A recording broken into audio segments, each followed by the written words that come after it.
Hi, hello. Isang magandang umaga, tanghali, hapon sa inyo pong lahat. Anong oras man ninyo napapanood ang video ito, tayo po muli ay magsasama-sama sa atin pong pagninilay para sa susunod pong linggo.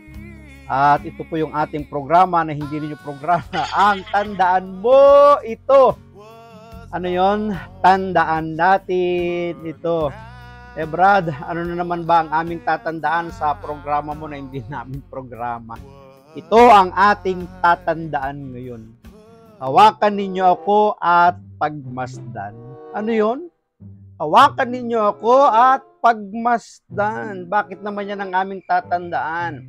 Sapagkat ito yung mga katagang namutawi sa bibig ng ating Panginoon nang siya'y magpakita sa mga sumusunod na pagkakataon sa kanyang mga alagad upang ipahatid sa kanila at ipaalam sa kanila na siya hindi na natiling patay, kundi siya ay muling nabuhay.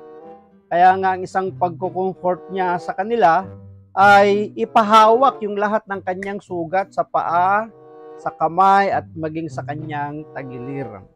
Pero bago natin bigyan ng daan ang pagbasa natin para sa susunod pong linggo, bibigyan naman natin ng pagkakataon para naman mapasalamatan ang mga kapatid nating walang sawang sumusuporta sa atin pong channel sa YouTube at maging sa Facebook. Shout out kay Doc Bac, ayan, kay Jing Ramos, Nelson Umipig na wala pong sawa na nagpapaliwanag sa atin pong profile account. Kay Sis Nympha Ai, Glenn Bagset Fulgar, Brother Arnold Fulgar, kay Syra Fernicol Baligwat, kay Brother Marcelo Peralta Kapitle na wala pong sawang nag-share ng ating mga video, kay Ronald Villaflor, ayan, kay Nuno, pagbutihin mo ang iyong pagluluto, no? Kay Arnel Rivera, kay Mel Matutina, kay Jackie Paran, Daisy Villanueva, kay Agri Healthy Lifestyle TV, at siya din ang nagmamay-ari niyan, si Brother Dindo Colapano. Maligayang panonood sa iyo, Brother Dindo. Ayan. Kay Orion, maraming salamat din sa iyong walang sawang panonood at pagsuporta sa ating mga video. Ayan. At syempre, kasama rin natin na panapasalamatan ang ating mga kapatid na kapwa vlogger natin dyan. Sister Ami Bumanlag, Sister Dina Kabantak, Duran, kay Brother Frank Toledo, at kay Brother Israel Manila. Maraming salamat din sa iyong pag-share sa aking mga video. Kay Daisy Villanueva, Artemio Aquino Antonio, kay Brother Norberto Macaraig, Josepina Constantino, Gershon Traso, Zed Lamoste, kay Brother Joe Pongko ng Australia. Maraming salamat sa iyo, kapatid. Kay Brother Ricardo Bernardo Duson, kay Brother Jacinto Pajardo Generoso, kay Larry Dialca ng Gapan, Nueva Ecija. Maraming salamat po sa inyo. Regards po sa mga kapatid dyan natin sa Nueva Ecija. Kay Saint Pat Jude, salamat din, kapatid. Kay Nelson Domingo, at sa lahat ng mga kasamahan niyang lay minister dyan sa Santa Rosa, Nueva Ecija. Maraming salamat po sa iyo, kapatid, Brother Nelson Domingo, at sa mga kapatid natin diyang lay minister. Kay Lionel Marquez, kay Alberto Nava, kay Ariel Soriano. Maraming salamat po sa inyo pong pagsubaybay sa atin pong mga video every Sunday Gospel Reflection. At tayo nga po ay magpapatuloy na. Ano po ang ating tatandaan? Hawakan ninyo ako at pagmasdan. Ano yon? Hawakan ninyo ako at pagmasdan. Ayan. Bakit naman yan ang ating tatandaan? Simulan po natin ang pagninilay kung saan natin kinuha yung pamagat ng ating pong reflection. Hahanguin natin sa Ebanghelyo ni San Lucas, ang kabanata ay 24, mga talatang 35 hanggang 48. At isinalaysay naman ng dalawa ang nangyari sa daan at kung paano nila nakilala si Jesus nang paghati-hatiin nito ang tinapay. Habang pinag-uusapan nila ito, tumayo si Jesus sa kalagitnaan nila at nagsabi, "Sumainyo ang kapayapaan." Natigilan sila at natakot sapagkat ang akala nila ay nakakita sila ng multo. Kaya sinabi ni Jesus, "Bakit kayo natitigilan? Bakit kayo nag-aalinlangan? Tingnan ninyo ang aking mga kamay at mga paa. Ako nga ito. Hawakan ninyo ako at pagmasdan. Ang multo ay walang laman at buto. Ngunit ako'y mayroon tulad ng nakikita ninyo. Habang sinasabi niya ito, ipinapakita niya sa kanila ang kanyang mga kamay at mga paa. Parang hindi pa rin sila makapaniwala sa laki ng galak at pagkamangha. Kaya tinanong sila ni Jesus, may pagkain ba kayo riyan? Siya'y binigyan nila ng isang hiwa, ng isang isdang inihaw. Kinuha niya ito at kinain sa harap nila. Pagkatapos ay sinabi niya sa kanila, ito ang tinutukoy ko nang sabihin ko sa inyo noong kasama pa ninyo ako. Dapat matupad ang lahat ng nasusulat tungkol sa akin sa kautusan ni Moises, sa aklat ng mga propeta at sa aklat ng mga awit. Binuksan niya ang kanilang pag-iisip upang maunawaan nila ang mga kasulatan. Sinabi niya sa kanila, ganito ang nasusulat, kinakailangang magdusa at mamatay ang Kristo. At pagkatapos siya'y muling mabubuhay sa ikatlong araw, sa kanyang pangalan ang pagsisisi at kapatawaran ng mga makasalanan ay dapat ipangaral sa lahat ng mga bansa. Magmula sa Jerusalem, tayo ang mga saksi sa mga bagay na ito. Pagpalain po ng Diyos ang pagkabasa ng kanya pong mabuting balita. Pinupuri ka namin, Panginoong Hesu Kristo. Ano po yung ating pong pag-uusapan sa ating pong Sunday Gospel Reflection para sa susunod pong linggo, April 14, 2024? Hawakan ninyo ako at pagmasdan. Ayan. Nabasa naman natin na sinabi ni Jesus sa kanyang mga alagad, sapagkat sila ay nag-aalinlangan at nagdududa, sabi sa verse 39, tignan ninyo ang aking mga kamay at mga paa. Ako nga ito. Hawakan ninyo ako at pagmasdan. Tignan ninyo. Hawakan ninyo ako at inyong tingnan at inyong pagmasdan. Bilang pruweba, patotoo na siya nga'y muling nabuhay at kahit na ganoon ang pangyayari, ang mga alagad sa pasimula sa sobrang pagkamangay hindi makapagsalita. Simulan po natin ang mga ibig nating puntusan. Maraming salamat po, Sister G, Konseha, kay Sister Ate Lorna Jimenez ng Macau. Salamat sa iyo. Good morning dyan. Good morning ba dyan sa Macau? Good afternoon na. Kay Sister May Banadero, marami pong salamat. Sa mga nasa Facebook Live, maraming salamat po sa inyo. Simulan po natin ang atin pong pagninilayan. Hawakan ninyo ako at pagmasdan. Ang unang gusto nating puntusan, sabi ng verse 35, at isinalaysay naman ng dalawa ang nangyari sa daan at kung paano nila nakilala si Jesus nang paghati-hatiin nito ang tinapay. Habang pinag-uusapan nila ito, tumayo si Jesus sa kalagitnaan nila at nagsabi, sumainyo ang kapayapaan. Natigilan sila at natakot sapagkat ang akala nila ay nakakita sila ng multo. Ito po yung mga sunod-sunod ng pagkakataon na ang mga alagad ay pinagpakitaan ng ating Panginoon. Sa kanilang pagtitipon, nag-share sila ng kanilang mga karanasan tungkol sa pagpapakita ng ating Panginoon. Ang iba nga ay sa may libingan, ang iba ay sa may daan, ang iba naman ay sa pangingisda. Diba? Dumarating ang Panginoon para ipaalam sa kanila na siya ay muling nabuhay. So, noong mga panahon na ito, sila ay nagkwekwentuhan. Kaya ang unang gusto nating puntusan ay pagsasalaysay. Nagsasalaysay sila, nagkwekwento sila ng kanilang mga karanasan. Maganda rin sa ating buhay na pagkwentuhan natin yung mga magagandang bagay na nagaganap sa ating buhay. Ate Syra Pernical Baligwat, maraming salamat. Sister Real Lamela Kamasis, ayan, kumusta kay Brother Jerome? Yan.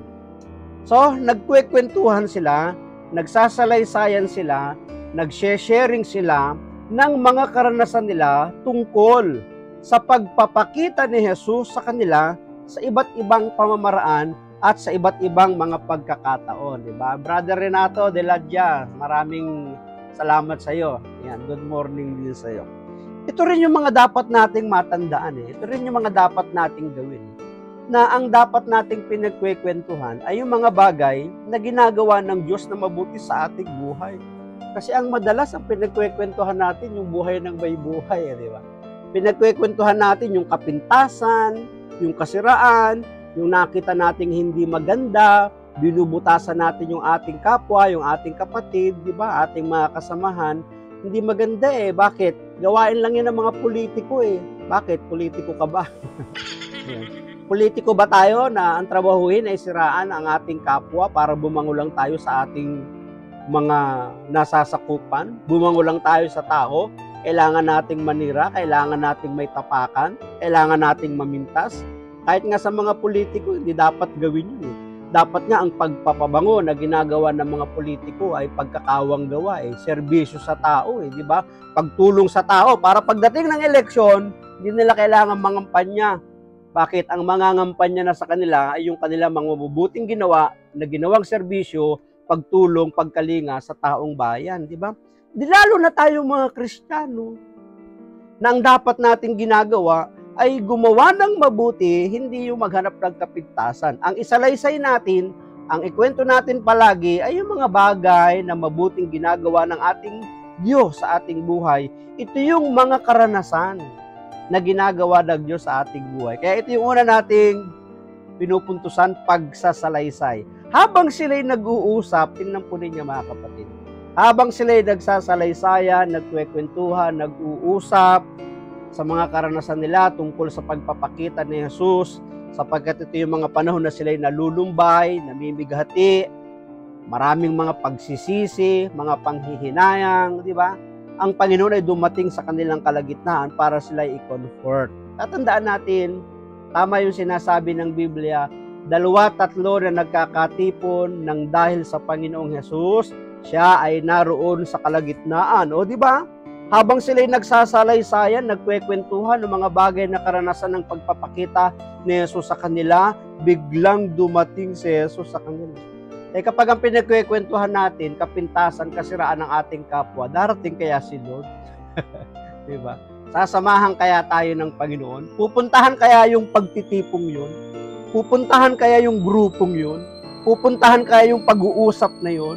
Pupuntahan kaya yung pagtitipon na yun kapag ang pinag-uusapan natin, ang pinagkwekwentuhan natin ay yung mga bagay na hindi magandang nagawa ng ating kapwa. O di ba dumating si Jesus at binati niya ang kanyang mga alagad, sumainyo ang kapayapaan. Actually, na-expose po na po natin kung ano ba ang dahilan at ito yung kanilang naging batian, ang mga Israelita o ang mga Hudyo, na ito yung kanilang batian, kakaiba sa ating pagbati. Ito po nakaraang video, in-expose ko na po yun eh. Ngayon, balikan lang natin ng konti. Kaya po ito yung kanilang naging batian na sumainyo ang kapayapaan sapagkat alam natin na ang bansang Israel sa lumang tipan ay walang sariling lupain, walang sariling bayan, walang sariling bansa. Ngunit, pinangakuan sila ng Diyos ng lupang pangako at doon nga sila napunta. Ngunit yung kanilang lugar na pinuntahan, na pinagdalhan sa kanila ni Yahweh, ay hindi nila pagmamayari yun. Oryo-oryo, sinama na kita sa shoutout ha. Salamat sa'yo, Sister Oryo-oryo. So, dahil nga yung lupain ito hindi kanila, parang kinamkam lang nila, so ginigira sila, dinidigma sila, sapagkat ito'y inaangkin ng isa pang bansang malapit sa kanila. At nagalit sa kanila yung mga nakapaligid na bansa. So ginigira sila palagi, sapagkat gusto silang paalisin at bawiin yung kanilang lupain o yung kanilang bansa. So palaging may gera, mula pa sa lumang tipan hanggang sa ating kapanahunan. Alam natin na kapag mayroong digmaan sa isang bansa, walang kapayapaan, walang kasiyahan, walang trabaho, naroon yung kagutuman, nandoon yung lahat ng uri ng kasamaan sapagkat may pagnanakaw, may paggawa ng masama sa kapwa. Pero ang kanilang bansa, bagamat sila'y ginegera, kapag sila'y nagkikita-kita, ang agad nilang ginagawa ay batiin ang isa't isa. Sumaiyo pa rin ang kapayapaan ng Diyos. Anong ibig sabihin na sumaiyo pa rin ang kapayapaan ng Diyos kahit na tayo ay nasa gitna ng digmaan? Winiwis pa din nila na ang kanilang mga kababayan sa gitna ng kaguluhan, sa gitna ng gyera, sa gitna ng digmaan, na walang kapayapaan, walang kasiyahan, walang kagalakan, punong-puno ng takot, kagutuman, walang trabaho, walang pagkakakitaan, winiwis pa din nila na dumating sa bawat isa sa kanila ang kapayapaan ng Diyos. Kaya ito yung kanilang batian. Sumaiyo pa rin ang kapayapaan ng Diyos. Shalom. At iba ginagawa nga yan kapag may pagsisimba tayong pinupuntahan sa banal na misa. Kasama yun sa pagbabatian eh. Shalom, peace be with you. Ngayon, nang dumating si Jesus sa kanilang kalagitnaan, ang tanong dito, winiwis ba ni Jesus na dumating sa kanila ang kapayapaan ng Diyos? Hindi. Hindi lang winiwis. Kasi ang naging ugat, ang naging dahilan ng kanilang pagkatakot, ng kanilang mga pagtatago, ng kanilang paglaylo at pag-alis, pagbabalik sa hanap buhay, pagbabalik sa kanilang lugar, sa kanilang mga nayon, yung kanilang pagtalikod ay dahil kay Jesus. Ngayon, nang dumating si Jesus, hindi niya lang winiwis na dumating sa kanila ang kapayapaan ng Diyos, kundi para na rin niyang sinasabi, ako ang inyong kapayapaan, pumanatag na kayo. Magkaroon na kayo ng kapayapaan sapagkat narito na ako. Ako ang prinsipe ng kapayapaan. Tama naman ang sabi ng Biblia sapagkat sinasabi na si Jesus ang prinsipe ng kapayapaan. Kaya yung kanyang pagdating sa gitna ng kanyang mga alagad, ang daladala niya, siya mismo na prinsipe ng kapayapaan na dapat nang pumanatag kahit na marami ang mga pagsubok, problema, katatakutan, kabagabagan, mga pagbabanta sa kanilang buhay. Kaya nga mapapansin po ninyo sa mga dulo ng huling buhay ng kanyang mga alagad, namatay silang mga martir, mga mapayapa pa eh. Kahit na nandun yung pagpe-persecute, yung pagpapahirap sa kanila, yung pagtutorture sa kanila, panatag sila eh. Bakit? Kasi dumating si Jesus sa kanilang buhay bilang prinsipe ng kapayapaan. Kaya nga yan ang dapat din nating tanggapin sa kapanahunan.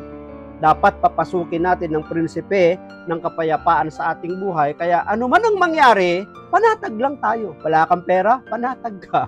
Wala kang makain, panatag ka. Pinapalayas ka na sa bahay dahil wala ka ng pambayad, panatag ka. Pinutulang ka ng kuryente, panatag ka. Pinutulang ka ng tubig, panatag ka pa din. Bakit? Kasi meron kang prinsipe ng kapayapaan sa iyong buhay. Sa Sister Julieta Barsaga Soriano, maraming salamat. Brother Israel Manila, salamat sa iyong pagdating. So ano yung una natin pinagpupuntusan? Pagsasalaysay. Natigilan sila at natakot sapagkat ang akala nila ay nakakita sila ng multo. Yan. Sabi ng pangalawang gusto nating puntusan, sabi ng verse 38, kaya't sinabi ni Jesus, bakit kayo natitigilan? Yan. Kasi nga akala nila nakakita sila ng multo. Para tayo mga Pilipino din, di ba?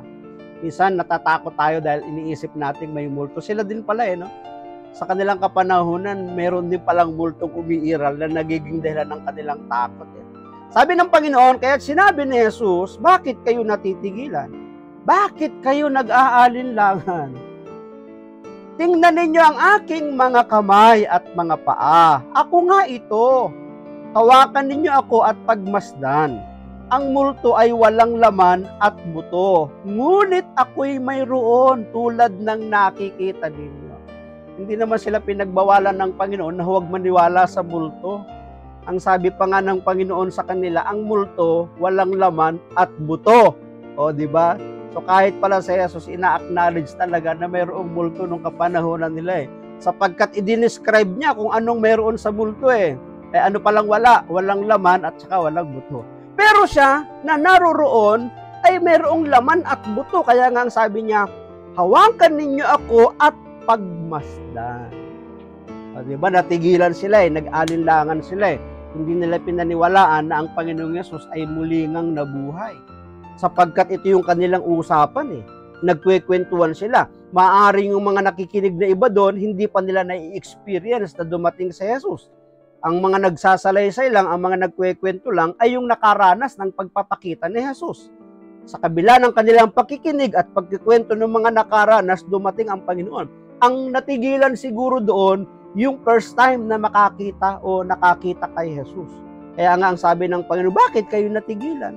Bakit kayo nag-aalinlangan? Tingnan ninyo ang aking mga kamay. Ini-offer po niya yung kanyang palad. Ini-offer niya yung kanyang tagiliran, ini-offer niya yung kanyang paa. Ano ang sabi niya? Hawakan ninyo ako. Oh. Pinapahawakan siya. Sapagkat ang sabi niya, ang multo, walang laman at walang buto. Sabihin, walang physical na katawang pwede mong mahawakan. Hawakan ninyo ako at pagmasdan. Kaya nga, tayo po na nasa kapanahonan natin, kagaya ng nakaraang gospel, si Tomas ay pinagdudahan yung pagkabuhay na maguli ng Panginoon. Pagkatapos na mapatunayan ni Tomas na si Jesus nga ay muling nabuhay, ang sabi ng Panginoon sa kanila, pinagpala ang naniniwala kahit hindi nakakita. Tingnan ninyo, noong mga panahon na yon, pinagpala sila sapagkat nakita nila ng kanilang mga mata na hawakan si Jesus. Pero sabi ng Panginoon, pinagpala yung mga naniwala kahit hindi siya nakita. Sino ang tinutukoy doon? Di ikaw, ako, tayong lahat na naririto, na bagamat hindi natin siya nahawakan, di nakita ng ating mga mata, pero naniniwala tayo siya'y muling nabuhay, ang tawag sa atin ay mga pinagpala. Kaya lahat ng nasa live, pinagpala yan. Lahat tayo naririto, baka pinagpala. Lahat ng nakikinig sa video ito, mga pinagpala, na tayo naniwala na ang Panginoong Yesus ay muling nabuhay. Kaya ito po yung pangalawa, pagpapatunay. Si Jesus mismo, nagpapahawak, tingnan siya, hawakan siya, ito yung pruweba, ito yung proof ng ating Panginoon. Patunay na totoo na siya. Patunay na siya ay dapat paniwalaan. Di ba minsan tayo din kapag hindi tayo pinaniniwalaan, lahat ng ebidensya gusto nating ilabas para may maniwala lang sa atin, di ba? Minsan kapag ikaw ay mangungutang din, hindi ka pa uutangin ng mga magpapautang hanggat walang ipapakitang pruweba na makakabayad ka sa iyong uutangan, sa iyong uutangin, di ba? Paano mo babayaran ito? Wala ka namang trabaho, wala ka namang hanap buhay, wala ka namang proof of salary, proof of employment, proof of billing, di ba? Minsan ganun kapag ikaw ay mangungutang sa mga lending, hahanapan ka ng mga proof. Lahat ng mga proof. Sabi ko nga, may nabasa nga ako uutang ng motor, uutang ng sasakyan. Ang sabi nung uutangan ng sasakyan, nasaan po ang inyong proof of employment? Yan. Proof of earning. Pruweba ng iyong trabaho, pruweba ng iyong pinagkakakitaan. Isa na lang yung kanyang kulang para pautangin na siya Para ipadala na yung kanyang inuutang na motor Yung inuutang na sasakyan Isa na lang ang kulang kasi meron na siyang proof of billing. Yung proof of billing, doon makikita yung address. Doon makikita na doon ka nga nakatira. Meron pang isang hinihingi. Meron na rin siyang ID. Meron pa siyang isang hinihingi. Proof of earning. Proof of employment. Wala siyang maipakita. Dahil ang kanyang pinagkakakitaan ay nagtitinda siya ng lumpia. Nagtitinda ng turon. Titinda ng banana Q. Kaya ang ginawa niya, umuwi siya at dinala yung lumpia wrapper doon sa uutangan ng sasakyan. Ang sabi nung nagpapautang, bakit doon niyo ako dinala ng wrapper? Hindi naman ako kumakain yan. Sabi niya, ito po yung aking proof of income, proof of earning, proof of employment. Alin? Yung lumpia wrapper. Bakit? Kasi nagtitinda siya ng turon, nagtitinda ng lumpia, sariwa, nagtitinda ng lumpiang toge. Kaya yun yung proof of income niya. Patunay na makapagbabayad siya kung sakaling siya ay pauutangin nung kumpanya na inuutangan niya ng motor, di ba? Totoo, kailangan may ebidensya, di ba, Ate Syra, no? Hindi ka makakautang kapag wala kang proof of income, di ba? Sa Jesus, para patunayang siya'y buhay, ito yung proof, ito yung sugat ko, ito yung tagiliran ko, hawakan niyo ako, tingnan niyo ako, pati yung aking paa, di ba? Hello, Brother Patrick Vicencio. Good morning sa'yo. Sister Maria Sheila Tabinas Hakne. Good morning. Ayan. So, ano yung ikalawa? Pagpapatunay. Yung proof. Yung pruweba. Na ang sabi ng Panginoon, hawakan ninyo ako, tingnan. Meron pa siyang proof Meron bang makakain dyan? Di ba?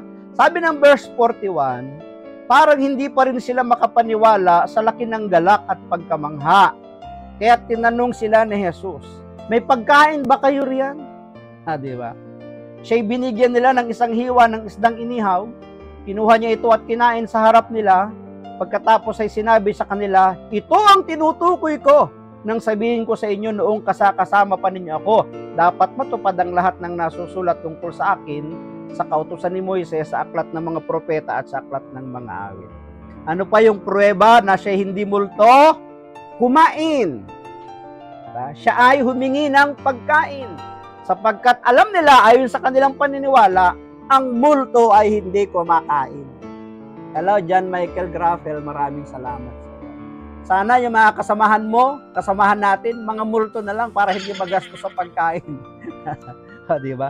Kaya lang, ang mga kasamahan natin sa bahay, mga tao, kaya kumakain, di ba?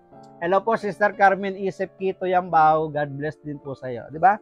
So, ano pa ang pruweba na ipinakita ni Jesus sa kanila na siya ay nabuhay na maguli at hindi siya multo, meron siyang laman at buto, at siya ay kumakain.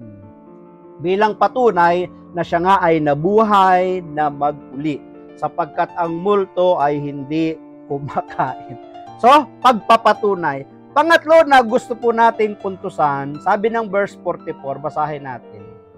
Pagkatapos ay sinabi niya sa kanila, ito ang tinutukoy ko nang sabihin ko sa inyo noong kasama pa ninyo ako.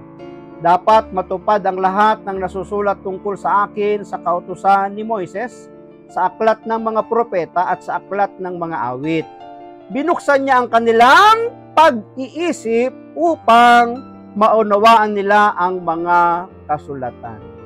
Ganito ang nasusulat, kailangang magdusa at mamatay ang Kristo, at pagkatapos siya'y muling mabubuhay sa ikatlong araw, sa kanyang pangalan ang pagsisisi at kapatawaran ng mga kasalanan ay dapat ipangaral sa lahat ng mga bansa magmula sa Jerusalem. Kayo ang mga saksi sa mga bagay na ito. Ito po yung ikatlo na gusto nating puntusan. May ginawa si Jesus sa kanyang mga alagad. Ano ang ginawa ni Jesus sa kanyang mga alagad?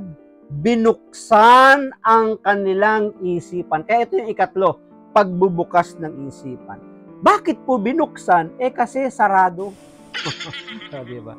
Diba minsan encounter natin yan, may mga tao na kahit na anong paliwanag mo, kahit na anong explain mo, kahit anong pagbibigay mo ng mga ebidensya, pruweba, ayaw niyang tanggapin. Nila, Brother Chris Montada, yan. Sister Ann Cunningham, Brother Frank.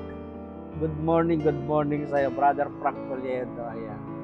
Minsan sinasabihan natin sila, sarado kasi isip mo. Di ba? Sarado kasi ang utak mo, hindi mo maintindihan. Di ba? Minsan nagagalit na tayo, naiinis na tayo kasi hindi tinatanggap yung mga gusto mong sabihin, yung gusto mong i-explain. Kasi nga may mga taong minsan, ang sabi natin sa kanila, sarado kasi ang isip mo. At totoo din naman sa Bible, meron ding nangyari at pangyayari nung panahon ni Moises, na yung paraon, hindi lang sarado ang isip, pinatigas pa nga ng Diyos ang puso eh. Kasi may kaugnayan yung isip at saka puso palagi, di ba? Pinatigas ng Diyos ang puso at kalooban ng paraon, kaya kahit anong pakiusap ni Moises na ang kanyang kababayan ay palayain, hindi sila pinapalaya. Bakit? Sabi ng Biblia, ang Diyos ang nagpatigas ng puso at kalooban ng paraon. Di ba? Minsan, maaaring totoo din sa ating kapanahunan. Hindi mo mabago yung mga mahal mo sa buhay, baka pinapatigas na din ng kanilang puso at kalooban. Para masukat din kung hanggang saan yung ating pasensya eh, di ba? Para masukat din kung hanggang saan yung ating pagtsatsaga eh, di ba? Maaaring pwedeng ganun eh. So ano ang ginawa ni Jesus sa kanyang mga alagad, sa kanilang isipan? Binuksan. Bakit po binuksan ng Panginoon? Saang bahagi ng kanilang isipan may sarado? Saan pong bahagi ng kanilang isip may sarado? Maaring sa ibang bagay, bukas ang isipan nila, pero sa ibang bagay, sarado. Hindi nila pinaniniwalaan. Kapag ang isang bagay ay hindi mo pinaniniwalaan, hindi mo tinatanggap, sarado ang isip mo doon. Sarado ang pagpapaliwanag mo doon, kaya hindi mo matanggap. Ang mga alagad, sarado po ang kanilang isipan sa nangyari at naganap kay Jesus. Sapagkat para sa kanila, ang kanilang Kristo, ang kanilang Mesiyas na inaasahan, ay magliligtas sa kanila bilang isang politikong makapangyarihan, bilang isang hari na magpapalaya sa kanila sa kamay ng bansang sumasakop sa kanila. Yun yung kanilang inaasahan eh. Hero, isang mandirigma, isang mananagumpay, isang savior na sila'y ipaglalaban. Ngunit, yung Kristo na kanilang sinundan, na kanilang sinamahan, na gumagawa ng himalat kababalaghan ay pinahirapan. ipinako sa krus. Hindi lang yun, namatay. Kaya sarado yung kanilang isipan na ang kanilang Savior ay mamamatay, sapagkat ang kanilang hinihintay ay magliligtas sa kanila bilang isang makapangyarihang mangdirigmang politikong hari. O, diba? Kaya nga dito sa ating pagbasa, in-explain ng Panginoon saan sila binuksan? Doon sa kanilang isipan. Ano yung binuksan ng Panginoon? Sabi ng verse 46, sinabi niya sa kanila, ganito ang nasusulat, kinakailangang magdusa at mamatay ang Kristo. Diba? Kasi ang iniisip nila, ang Kristo, ang Mesiyas na magliligtas sa kanila, hindi mamamatay, mananagumpay. Ipaglalaban sila, lulupigin yung kanilang mga kalaban, kaya buhay. Tapos, ngayon namatay. Ngayon, binubuksan na nila ni Jesus yung kanilang isipan. Ganito ang nasusulat, kailangang magdusa at mamatay ang Kristo. At pagkatapos, siya'y muling mabubuhay sa ikatlong araw. Sa kanyang pangalan, ang pagsisisi at kapatawaran ng mga kasalanan ay dapat ipangaral sa lahat ng mga bansa magmula sa Jerusalem. Kayo ang mga saksi sa mga bagay nito. Sa atin din pong buhay, may mga bagay na hindi natin naiintindihan, hindi natin nauunawaan. Kumbaga, yung expectation mo sa paglapit mo kay Lord, sa paglilingkod mo sa Kanya, ang expectation mo kapag nanalangin ka, ibibigay ng Diyos sa'yo. Kaya lang, bakit parang hindi yun ang nangyari? Parang taliwas, parang iba yung dumating sa iyong inaasahan. Tatandaan po natin na may sinasabi ang Roma 8:28. Ang Diyos ay gumagawa sa lahat ng bagay para sa ikabubuti natin na mga nagmamahal sa Kanya. Maaring hindi mo nauunawaan yung nangyayari ngayon, pero may mas maganda palang layunin at ginagawa ang Diyos. Na higit pa doon sa hinihingi mo, ang kayang ibigay ng Diyos, pwede pang doble o triple. Ito po, napakinggan ko lang isang life testimony ng kapatid natin. Isang kapatid natin, kapatiran din na nagtatrabaho sa Singapore bilang isang caregiver. Ang kanyang inaalagaan ay matandang lalaki. Mauso naman sa ibang bansa yan na kapag mga may kaya, kumukuha ng mga tagapag-alaga ng kanilang mga matatanda. Sapagkat sila nagpapatuloy sa paghahanap buhay, ang kanilang mga magulang na matatanda, pinapaalagaan na lang para sila ay makapagpatuloy ng kanilang trabaho. Iba naman dito sa ating bansa. Habang tayo nagtatrabaho, yung mga matatanda nasa bahay, walang nag-aalaga. Pagdating natin, saka lang natin aalagaan. So, sa Singapore ay mayroon isang caregiver.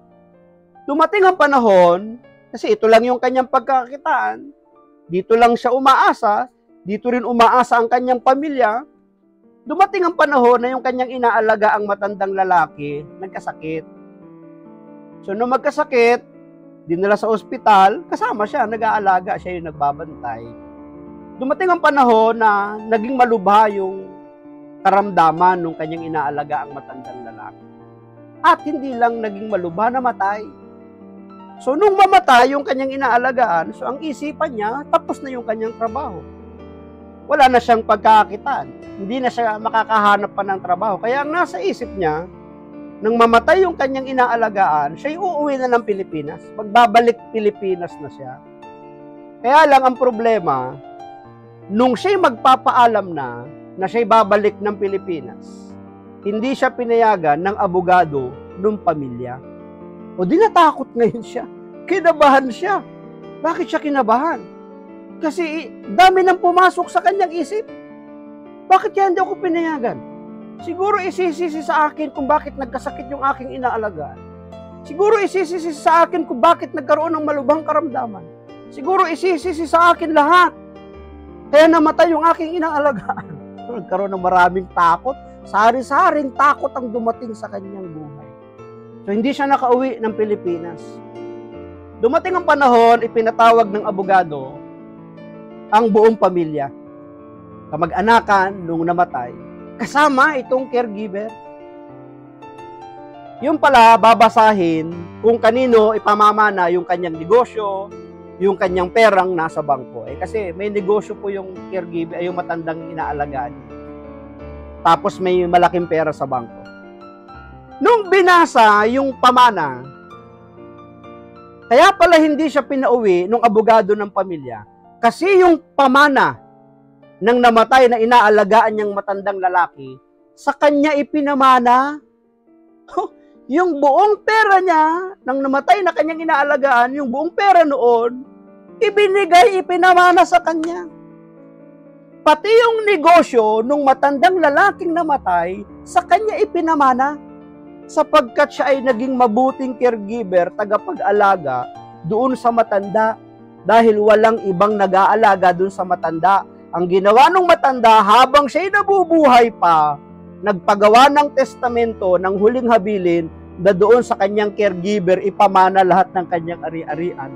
At hindi ipinamana doon sa kanyang mga mahal sa buhay sapagkat parang pinabayaan siya, nineglect siya. Kaya bilang ganti, doon sa caregiver, sa kanya ipinamana. Yung mga takot, pangamba, pag-alala, na halos hindi na siya makakain, nagkakasakit, nakakaisip dahil hindi siya pinayagang umuwi, napalitan ng malaking saya, ng malaking kagalakan. Pag uwi ng Pilipinas, instant milyonarya. Diba? Biglang yaman nung umuwi sa Dumaguete, biglang yumaman yung kapatid natin. Naging milyonarya. Kaya pag uwi ng Pilipinas galing Singapore, ang daming bit-bit na biyaya, ang daming bit-bit na kayamanan. Kaya tama yung sabi ng Roma 8:28. Ang Diyos ay gumagawa para sa ikabubuti natin sa lahat ng bagay dahil tayo nagmamahal sa Kanya. Maaring hindi mo nauunawaan, hindi natin nauunawaan, katulad ng mga alagad, hindi nila maunawaan eh. Bakit yung ating Savior? Bakit yung Mesiyas natin? Bakit yung Kristo natin dapat mamatay? In-explain ng Panginoon, sinabi niya sa kanila, ganito ang nasusulat, kinakailangang magdusa at mamatay ang Kristo, at pagkatapos siya'y muling mabubuhay sa ikatlong araw. Sa kanyang pangalan ng pagsisisi at kapatawaran ng mga kasalanan, ay dapat ipangaral sa lahat ng mga bansa, magmula sa Jerusalem, kayo ang mga saksi sa mga bagay nito. Kaya nabuksan ang kanilang isipan, nasarado sa pagkakaintindi at pagkakaunawa sa isang Mesiya, sa isang Kristo na magliligtas sa kanila.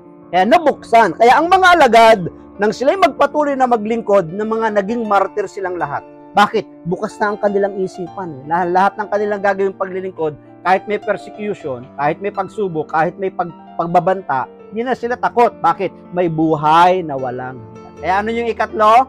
Pagbubukas ng isipan. Kaya mga kapatid, nandiyan sa live, buksan na rin natin ang ating isipan na sa lahat ng ating ginagawa, ang Diyos ang magbibigay ng gantimpala. Bakit? Minsan kasi sarado eh. Sino ba yung mga sarado ang isipan? Minsan yung mga reklamador. Kagaya ko, kagaya natin. Tayong lahat. Minsan nakaka-experience. So, ano po yung ating pinupuntusan? Ano po yung ating title ng ating pag-uusap? Hawakan ninyo ako at pagmasdan. Ito yung mga katagang namutawi sa bibig ng ating Panginoon sa harap ng mga alagad niya na ang iba hindi pa naniwala, na ang iba naman ay naniwala sa Kanya. Ano yung unang pinupuntusan natin? Pagsasalaysay. Kasaysayan ng kanilang karanasan ng pagpapakita ni Jesus. Pangalawa, nang dumating si Jesus sa kanilang kalagitnaan, nagpakita siya ng pruweba na siya'y muling nabuhay sapagkat may mga marka pa ng sugat sa kanyang palad, sa kanyang tagiliran, sa kanyang paa. At hindi lang yon, kundi humingi siya ng pagkain sapagkat sinasabi niya sa kanila, ang multo walang laman at walang buto. Ang ibig sabihin, ang multo hindi kumakain. Ngunit ang tao, siya, na nabuhay na maguli, ay kumakain. Ay ibig sabihin, siya'y totoong nabuhay. So, pagpapatunay. Ang ikatlo ay yung pagbubukas ng kanilang isipan sapagkat ito'y naging sarado, pero bandang huli, naunawaan nila sapagkat si Jesus na mismo ang nagbukas ng kanilang isipan, ipiniliwanag na dapat matupad ang lahat ng sinasaad ng mga propeta, ng mga kautusan at ng aklat ng awit. At sa kanyang pangalan, ang pangaral ng pagsisisi at ang pagbabalik loob at ang pagpapatawad ng kasalanan. Maraming salamat at kung kayo po'y napagpala ng video ito, huwag nyo naman pong kalimutang i-share. No?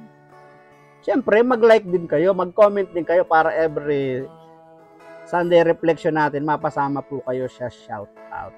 Ang akin lamang pong palaging masasabi, I love you with the love of the Lord. Bye-bye and bye-bye.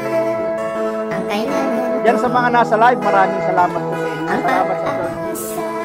I've got some burst banana. Maraming salamat sa inyong panunood at kung kayo naman ay napagpala, huwag niyong kalimutan na mag-like and share, mag-subscribe na din at kalimbangin ang bell icon na inyong makikita sa ibaba ng video upang kayo palaging updated sa aking mga video kapag ako ay may bagong upload. Maraming salamat, God bless, and I love you with the love of the Lord. Bye-bye. One from Johnny, in case he passes by this way. And can you pass this on to Minnie, so she knows where we're at? And you better send me your address so that I can send